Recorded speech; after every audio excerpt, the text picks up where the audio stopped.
MWM YouTube.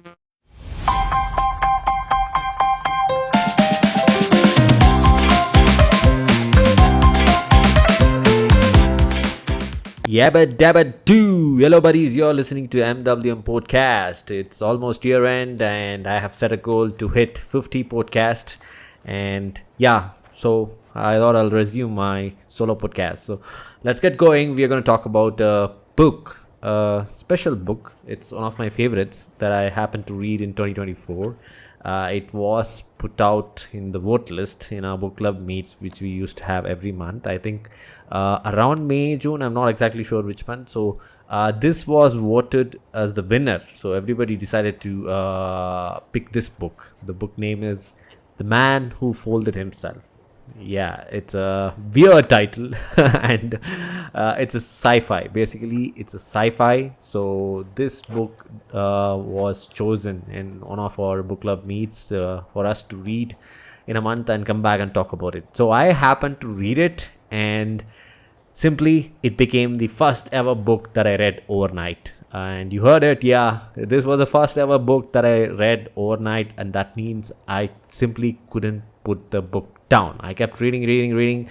I was planning to read 5 pages, 10 pages, 15, 20, 35, and eventually I read the whole book, which is hardly 140 pages. So I happened to read in Kindle, and it was a beautiful experience. I was traveling home in a bus, and I was like supposed to sleep, but then I ended up reading the book whole night and sleeping late and reaching home safe. So yeah, let's get right into the story. So it's a science fiction. We have a protagonist who is a college kid. His name is Daniel Eakins. So we do not know anything about him, and it is narrated from the perspective of Daniel Eakins. So he has only an uncle, and his uncle pays a visit to check on him. So he feels that he's catching up in college and he doesn't have anyone, so he doesn't have many friends. So when his uncle comes, they have a soulful conversation, and his uncle says that I'll increase your pocket money, like weekly pocket money or college money, but in return you have to do something for me. So what is that? The uncle says that you have to keep a journal. Okay, so he gives plenty of money for the pocket expenses, and he says that you can't hire an assistant to write a journal. You have to write yourself. Like every day you have to maintain a journal. Okay, Daniel thinks that okay, this is interesting. Why not? I do it anyway. He's giving plenty of money. I think I can spend some time writing a journal. It's not a big deal. It's basically writing the experience you have daily, right? So, and then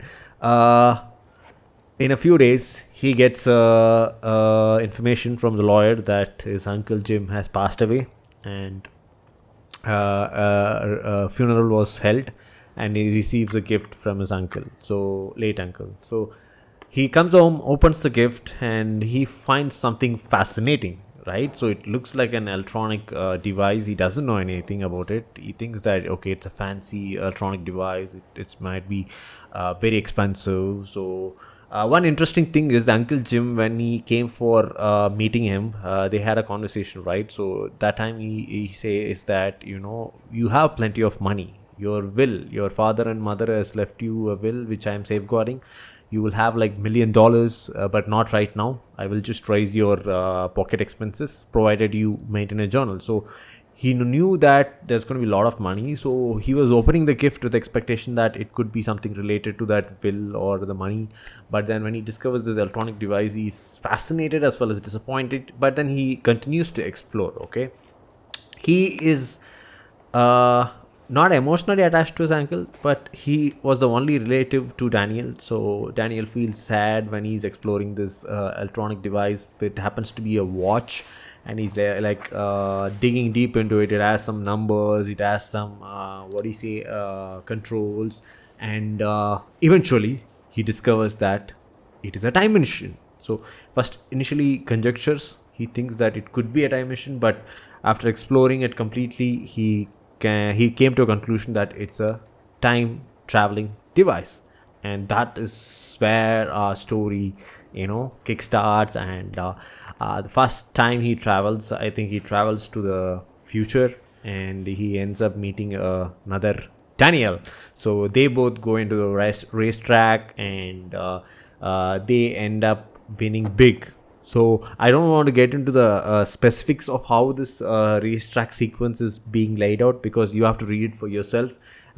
They both, the future and the present Dan, they develop a rapport, and it's like the senior giving mentorship to junior. So it's all foreshadowing. Listen to me what I'm saying. So this is what happens in his first travel. He goes to the future, he sees another Daniel, and they both go into a racetrack. They win big, huge loads of money. There's a lot of incidents, and the mentorship is going well. So they come back, and Daniel comes back to his present, and same thing is repeating again.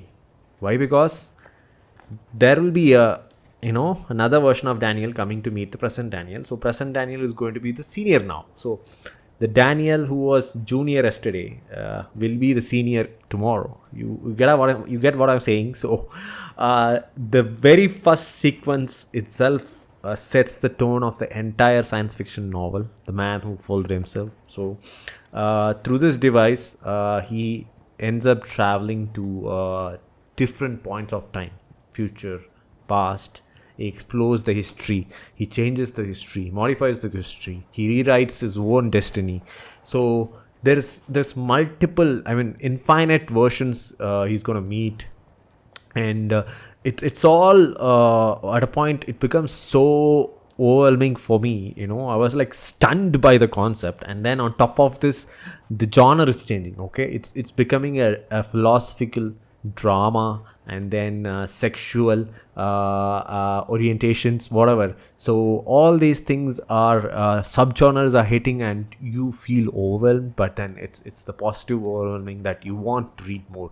So until what I've described now, the racetrack, so that's the opening sequence. So we get to know that Daniel is a college kid. He has this mixed, existential crisis or some kind of feelings going on, and then his uncle comes.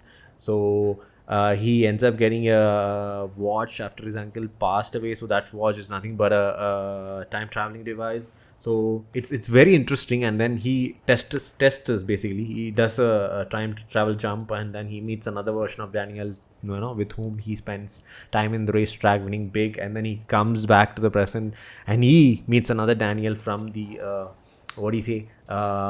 past, and they happen to go to the racetrack again. So the same sequence is being told from if I put it in my terms, it's junior senior version. So from there, what all he does with the device, where all he travels, how many lives he lives, how many Daniels he meets, it's going to be infinite, I'm telling you.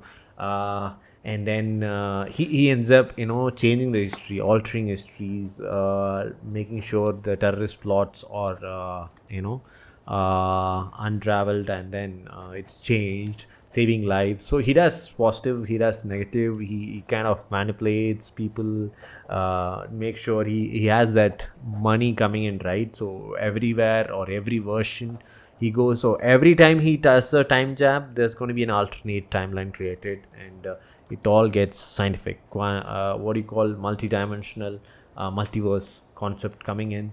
And at a certain point of time, he feels lonely, even though he has so many versions of Daniel meeting. He feels lonely. So and then he explores self-love, self-acceptance. So it's 140 pages of pure brilliance, I would say. And I remember the night I read this novel, so I couldn't put the book down, man. So even though I was reading in Kindle, I had to read without skipping. I was initially planning to read only 20 pages, and then I ended up finishing the whole book on the very same night.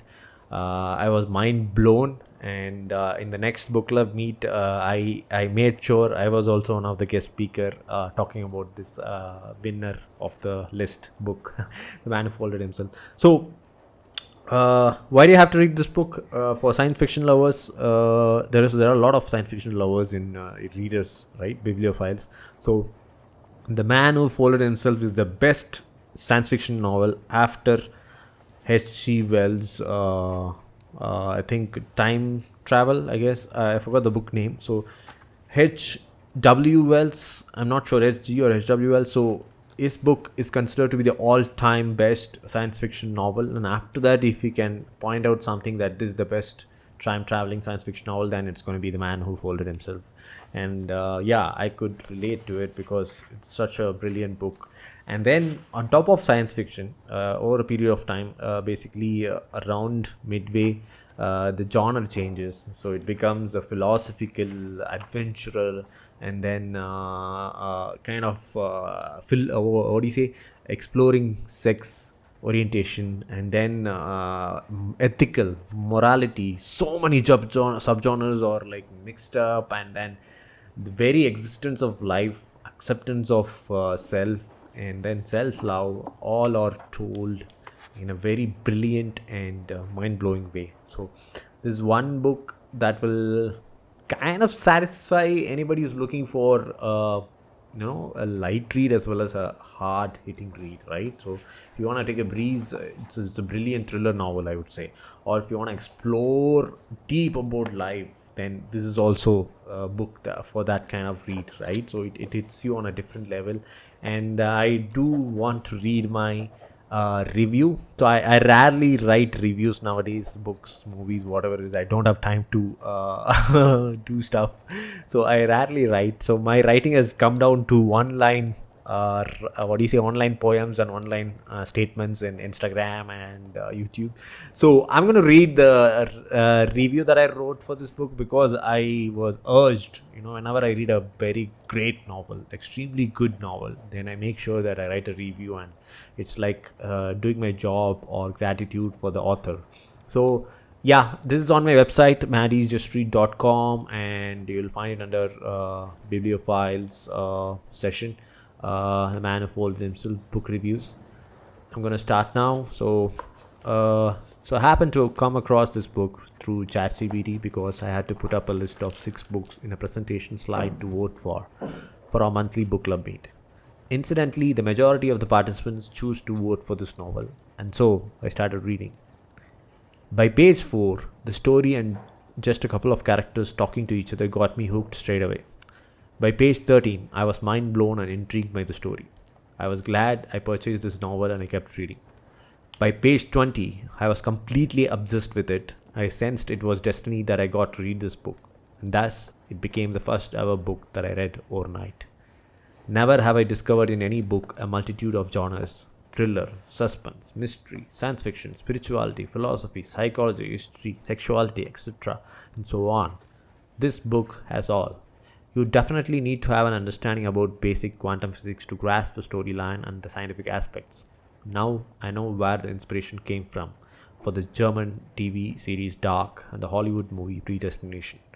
Reading the original concept in a novel is way better and incredibly breathtaking than watching an inspired work. This book and its story is utterly short, symbolic of our lifespan collectively in Earth. The philosophy it entails and the psychology it conveys are sheerly exhilarating. Our outlook towards life transforms as we age and is only exaggerated appropriately in this story. What is our sexuality? Why do we follow religions? Do we all belong to the same eternal nothingness from which we originated and return to? You keep coming up with questions one after another as you continue to read. By the time you complete reading this book, you're perplexed about the fact that the novel started out as an unassuming science fiction story.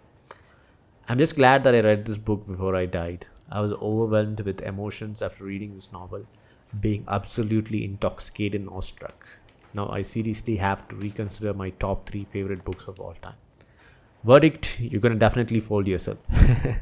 Yeah, that's my review. My one word review was exhilarative, but I would say you will be intoxicated, and probably my review speaks more than I have spoken today.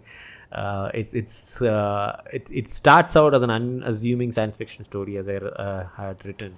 So, and then it dwells deeper into exploring all other genres: psychology, philosophy, spirituality, history, sexuality. So now that he has the power and the tool to travel across time, beyond universes. He creates alternate timelines. So basically, that's the universe. So did he meet Jesus? Did he meet Buddha? So all these questions might come into you. So that's a hook for you. You should read the book. It's just 140 pages, so there's no excuse for you to not read this book. And yeah, so I will also read my favorite bookmarked quotes from this book. Uh, there's a point beyond which money is redundant. Gives you a lot of freedom to do whatever you want within limits, of course, but those limits are wide enough to be not very restricting. Okay, and then money isn't everything. In fact, it isn't anything. It's just paper and metal that we trade for other things. I knew that already, but it's one thing to know it theoretically, it's another thing to know it from experience. Yeah, this is exactly the point, right? A lot of things we know by theory, but to experience it. So, the first time we experienced rain, do you remember those moments? So, we would have read about how the precipitation and clouds form and then how it transforms into rain. So but then experiencing it's a different experience, right? So this is what he's saying. It's just paper and metal. This everybody knows. Money is nothing. But they say, right, there's a famous meme what do you say, you don't need money to be happiness, but right, to be happy. And then the other guy says like, okay, please transfer all your money from your account to my account. I'll be happy. So it's something theoretical that we learn through experience, so then it hit hearts. And yeah, another one, yeah, this is about the watch. The instructions were on the back of the clasp. When I touched it lightly, the words time belt temporal transport device winked out and the first page of directions appeared in their place.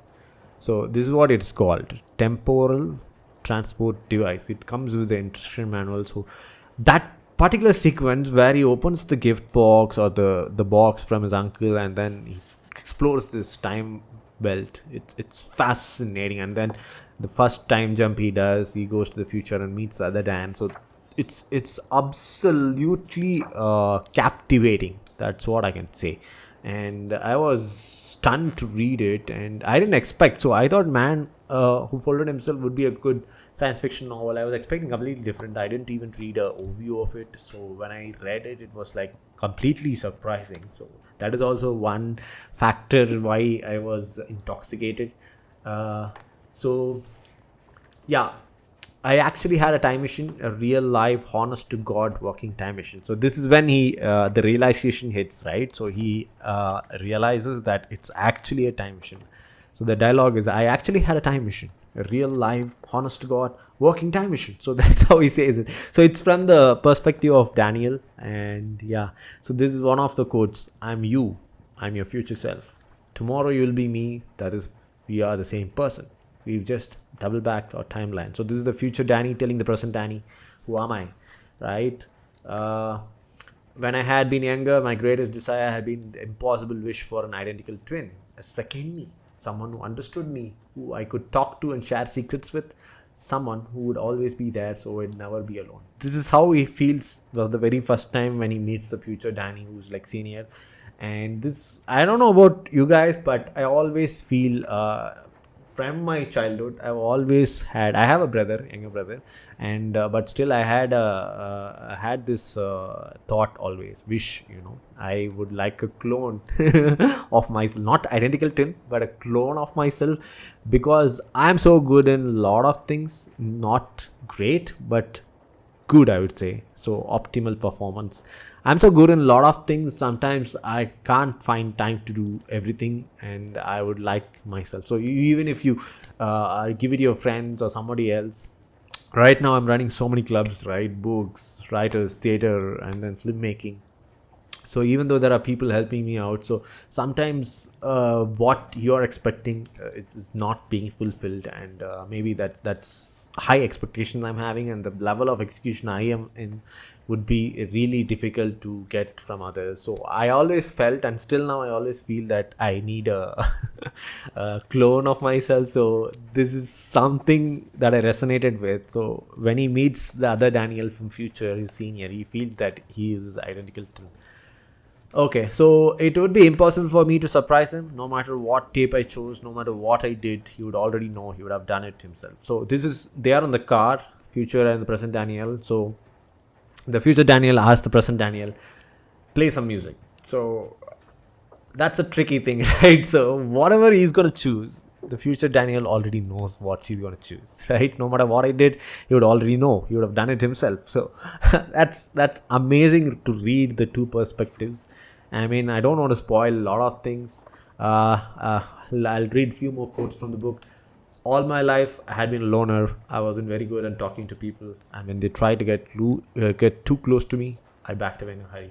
So he's been I told you right in the beginning that he always feels alone. He doesn't have many friends. I'm not sure how many of you would relate to it. I relate to it. I've been feeling lonely. What do you say? I have a lot of friends, but then that feeling would always be there.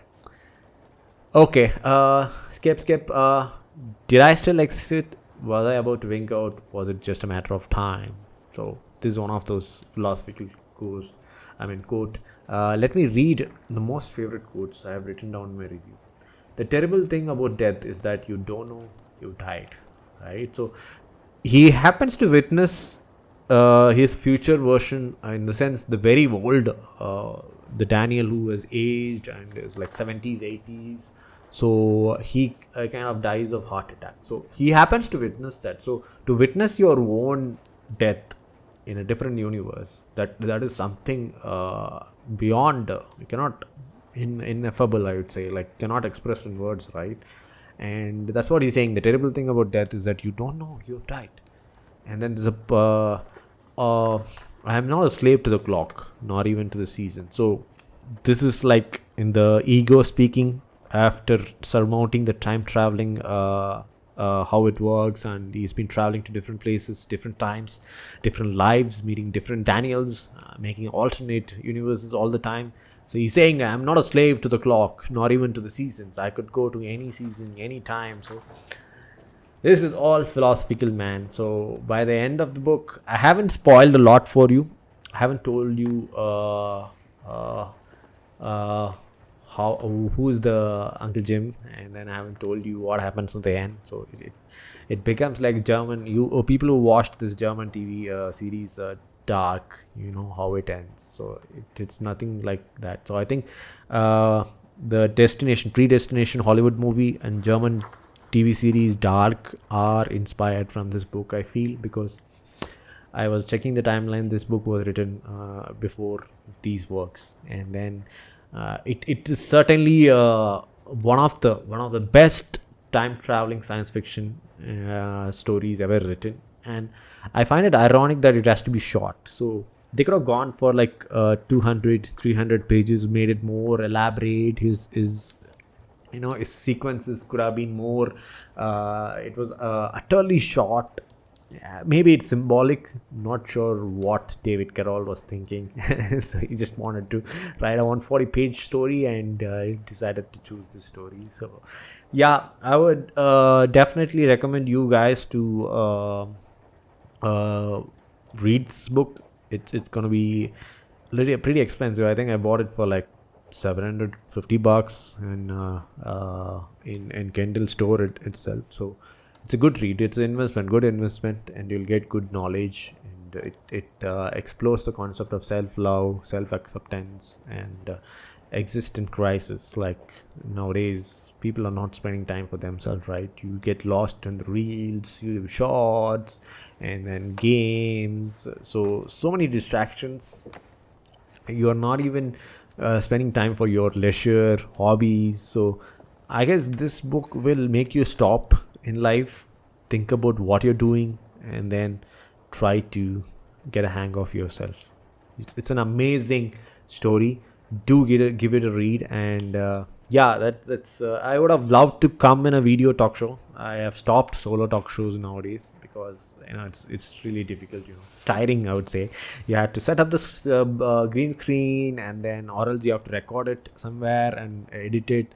doing podcast is easy, right? So I just record the audio and then I put it on video editing software and then render it. So it's hardly 1 hour job. But then if I do a live stream or a video recording and then edit it, it's almost 2 hours 3 hours effort where I have to strain myself. I have to look good, wear some good clothes, and then live stream is itself a hectic process where you have to make sure all the elements are done and prepared. And but I love live stream because you get live chat viewers and you can talk to them, but there is compromise on a lot of things. So for now I have decided to do a lot of solo podcast shows because I want to hit 50 episodes by the end of this year. We have done already 41. I'm inviting more people to be guest speakers, but I'm also going to do solo talk shows, so that should cover. So right now we are on 41. This will be 42 and 8 more episodes. Hope I'm gonna hit it by December 31st. So thanks for your love and support, and I will come back to you in a live stream video or podcast. And I hope you enjoyed listening to this books podcast. The Man Who Folded Himself, pages 140. GoodReads rating is 3.81. One word review that I give is exhilarative. Do check it out. And yeah, bye bye.